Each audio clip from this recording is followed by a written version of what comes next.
Over 2,000 years ago, ancient Chinese scholars observed the changing patterns in our natural world, the climate, the turning of the seasons, and astronomy. The scholars measured and divided the sun's annual movements into 24 equal parts, creating the 24 solar terms, which were used to govern agriculture in ancient China. Even to this day, this invention still guides the lives and traditions of hundreds of millions of Chinese people. Every year, around May 21st, the Xiaoman solar term arrives. Abundant rainwater is essential for a good harvest. The silkworms and cart deities are the symbols of wealth and prosperity, and folks hold cultural activities expressing their gratitude.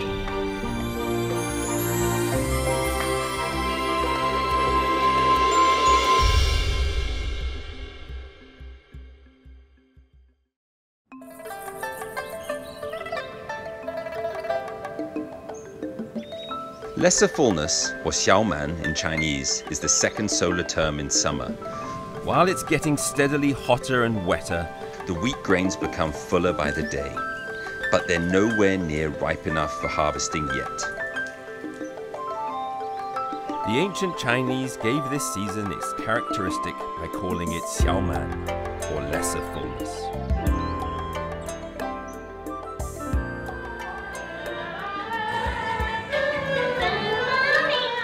In the fertile southeast of China, one of the legends of midsummer is the birthday of the goddess of silk.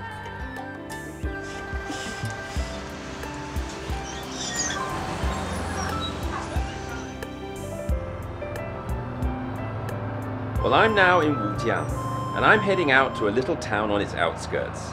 Now, this town has the GDP of an entire city of China. Now that's a huge amount of money when you consider how wealthy China is. How did this happen? Quite simply with the invention of one product, silk. Shengze town, Wujiang city. This is one of the four most important historical centers of silk in China, and its importance has only grown as it has become a sophisticated production and distribution center.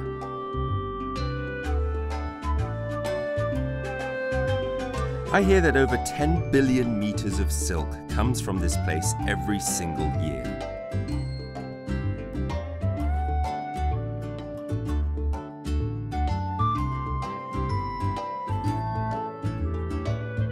The silk industry holds up the entire local economy. So it's not surprising that the locals worship the creature that makes it all possible, the silkworm. Every year, Shengze town will put on a 10-day-long opera all about the silkworm.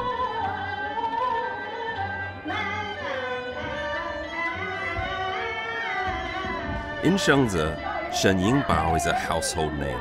Specializing in silk production for more than 20 years, the locals consider him an expert in the subject. 那么小满呢，那天呢是蚕神雷祖的生日。传说呢，就是雷祖呢是第一个学会养蚕、烧丝、织绸，并且把这种技术教给了大家。因此呢，大家就奉他为我们中国的蚕神。那么我们在这个地方演小满戏呢，就是演戏为蚕神祝寿。 祝贺他的生日，同时呢，也是庆贺我们自己的蚕茧丰收。 The smoothest and most delicate spun silk is threaded with real gold. Only the most expensive and gorgeous brocade deserves to be dedicated to the silkworm goddess, to thank her for the wealth her worms have brought, this year and through the ages.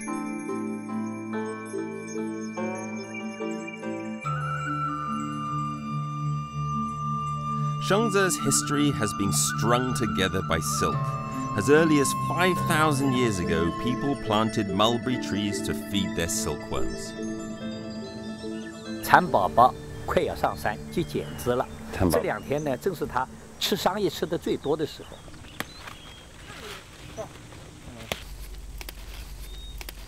为什么叫蚕宝宝呢？因为我们呢这里的老百姓啊，都是靠种桑养蚕，发家致富的，是吧？啊，那么这个蚕宝宝呢，它非常嫩，非常稚嫩，很容易生病，是吧？因此呢，我们要像照顾小孩子一样，照顾宝宝一样的来照顾蚕，所以把它称作叫蚕宝宝。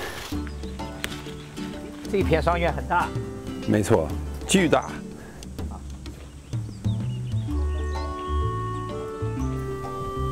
哇，这是一家养蚕的人家，这是人家，对，也是在这养你看蚕。今天都关着门，为什么？这是我们这儿的一种规矩。养蚕季节，因为这个蚕宝宝非常的娇嫩，稍微有一点不好的这个味道，它就不能吐丝，所以呢，人员不往来，门都关着。最近是吗？你看这儿就是。你好，你好。在楼下就是养这个蚕是吧？然后在楼上住啊。哇 ，My Lord, look at this, incredible！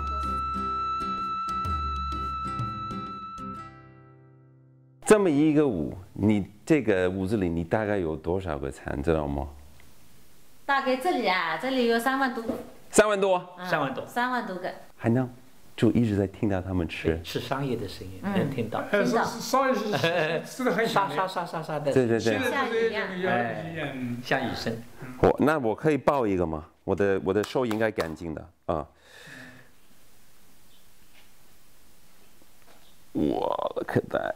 你看多可爱。它还得长到大概多么大才成熟呢？还要扎两天。2天它就要吐丝了。2天马上就要吐丝。吐丝啊，对。完了吐丝也要等多长时间？吐丝还要3天。3天，完了呢？结成茧子。就可以了。啊，对。然后就把它卖掉。没有人养蚕，你就不会有丝绸，是吧？也不会有好的服装。对，你们是丝绸的英雄。对，你给它吃好了。这一点叶子吃不了多少。对，可以随便。Being an Englishman, of course I know about silk, and I knew about the silkworm, but it's quite hard to understand the influence of one little worm on such an incredibly vast country. This guy is responsible for wars, and on top of that, really, for the first economic boom of China. Amazing. And there's about 30,000 of them in this room. Once this guy starts to spin a cocoon, and the silk comes out, well, that's where the magic happens. But this is where it all starts. A worm.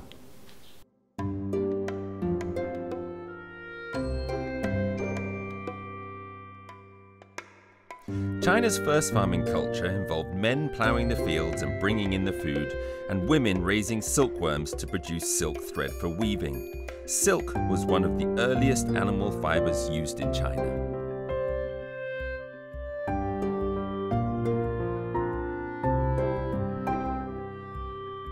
It's hard to imagine, more than 2,000 years ago, the Chinese invented a spinning wheel to turn these worms' cocoons into silk thread, and that this craft didn't make it to Europe until the 13th century.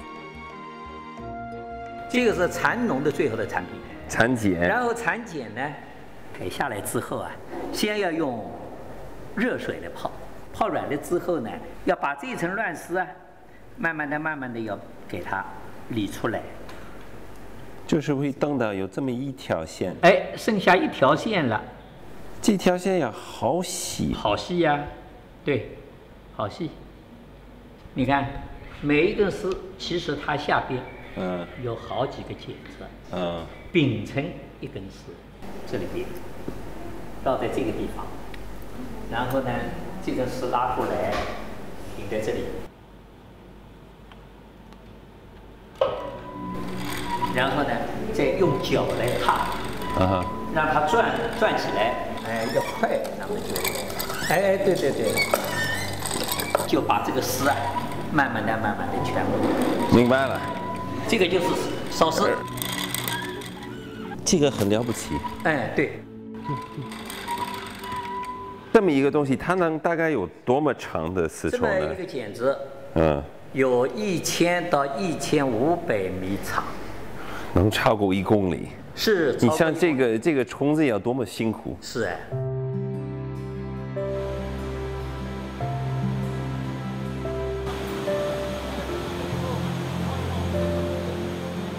Wujiang is one of the most famous silk pattern designers in Suzhou. In order to better realize his own design, he needs high-quality silk.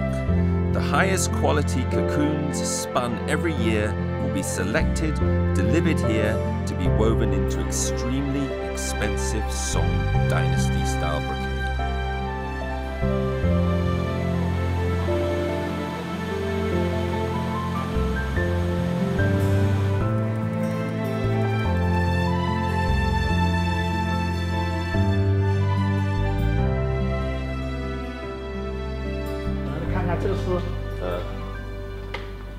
iPad 领导人穿过的，是吧？这个丝绸的是我们丝绸的这个服装，就是因为很舒服，是吧？对啊，一个老一范。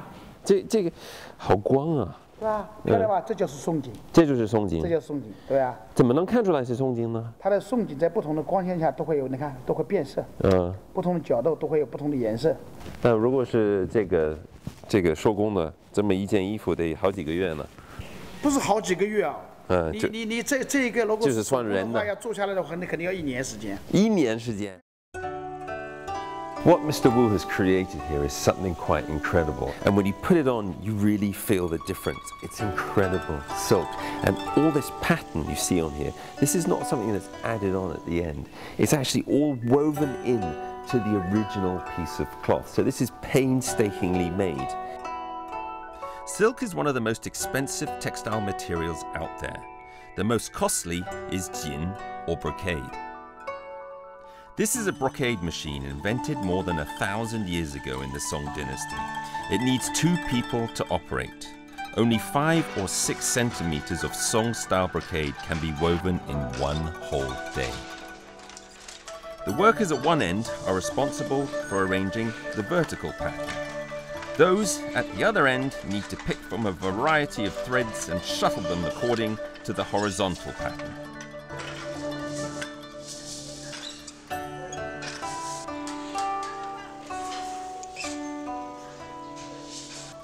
Fine silk passes through this ancient wooden machine and is woven into a beautifully decorated brocade.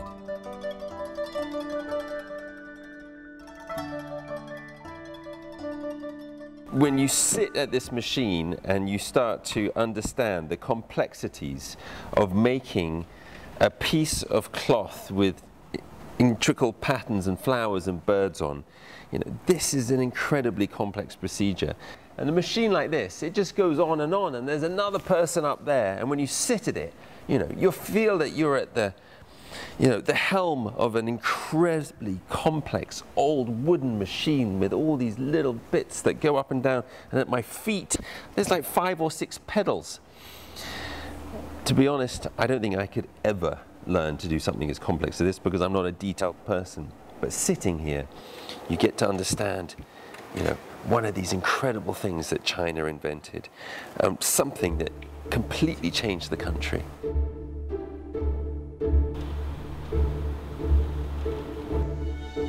More than 1,000 years ago, Chinese people created this process from unspooling tiny cocoons and invented this delicate weaving process. It's expensive to make simply because it's such an intricate process. Pulled from a silkworm and made into thread, another use of silk sounds even more expensive and luxurious. The silk quilt. Thousands of years ago, quilt bedding made entirely of silk was fit only for the imperial household. And in this land rich in silk, when local girls got married, their parents would make silk bedding from homegrown silkworms to accompany their daughter on her journey to a new home and family. 这个就是刚刚煮好的那个剪子，这就是剪子，要把它剥开。OK， 对，需要把这个剥开。对，里面是冲子，里边是一个蛹。你看这个，哎，要把它拿掉，然后呢，把它拿掉，哎，再剥成小棉斗，然后把它拉开，拉开，套上。Once we've got our boiled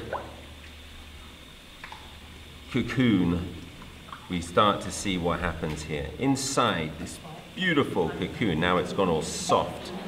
You can see the poor little silkworms who put in so much effort are right in there.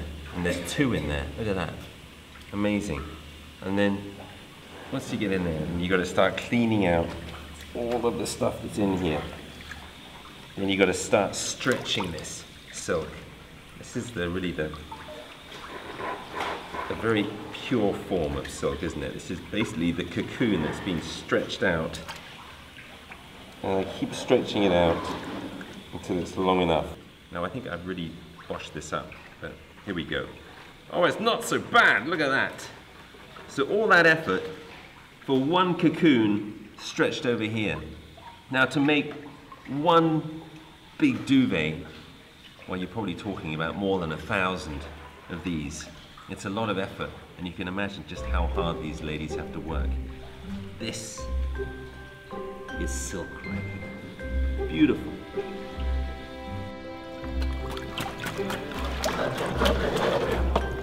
Silkworm cocoons are individually stretched out and combined into one large reel. After it's dried, this becomes the raw material for making silk quilts. 你看，这儿就是拉蚕丝被的。哦，哎，就是把刚才那种棉斗呢，要先把它拉松，然后呢要拉到丝棉被那么大小，就它的长度、它的宽度，这么一层一层拉出来，全部都是用刚刚的那种棉斗来做的。你看，这样包装，慢慢的拉出来，哎，好几层呢？啊，好几层。哎，它根据不同的用途啊，它有不同的这个厚度。These 5-kilogram quilts require up to 8,000 cocoons. Silk quilts are completely handmade. Only after 15 years of experience can these ladies make the silk even enough and soft enough for the job.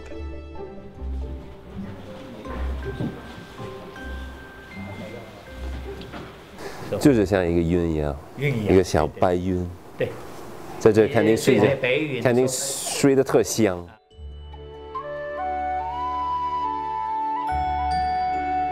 One tiny Chinese silkworm has taken me on a magical little tour through this solar term.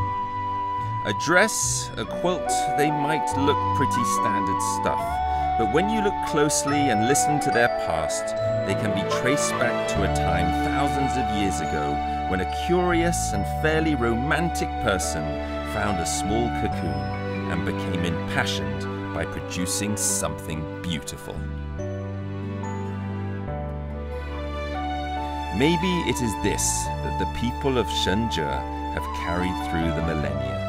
Appreciation through worship of the silk goddess, who was the first to bring them such riches at this solar term.